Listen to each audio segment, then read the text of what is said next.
নাই হাদি ভাই সিঙ্গাপুরে গিয়ে মরে নাই, হাদি মারা গেছে দেশেই।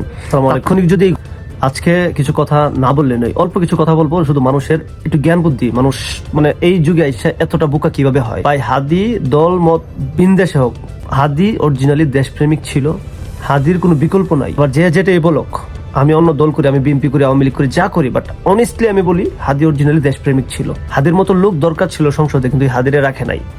এখানে সবাই মানেন আর না মানেন, এখানে যদি একজনের দোষ দেন তাহলে ভুল হবে। এখানে প্রথমত দোষ দিতে হবে উপদেষ্টাদেরকে, বর্তমান সরকারকে। তারা তাদের নিরাপত্তা ব্যবস্থা ঠিক করতে পারে নাই।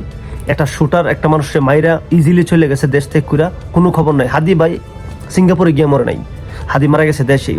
তাৎক্ষণিক যদি এই ঘটনাটা মানুষ জানতো, তাহলে পিঠের চামড়া উঠাই ফেলতো উপদেষ্টাদের, এই সরকারকে। এটা একটা নাটক করছে, হাদিরে সিঙ্গাপুর নিয়ে গেছে, পরের দিন বলছে যে মারা গেছে। মানুষ একটু বোঝার চেষ্টা করেন, এই সরকার ব্যর্থ, এই সরকারের জন্য অনেক মানুষ মারা যাচ্ছে, দেশ চলে যেতেছে ডাউন।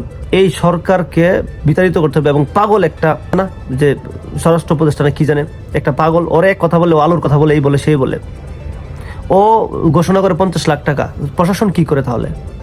ভাই মানুষ একটু সচেতন হন, এই সরকার ব্যর্থ, এই উপদেষ্টা হলো ব্যর্থ।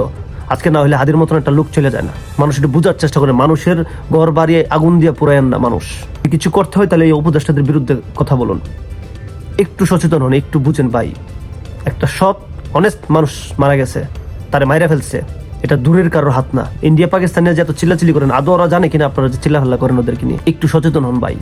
আজকে একটা ভালো মানুষ মারা গেছে, ভালো মানুষকে মাইরা ফেলছে, এই দেশে আর কি হবে?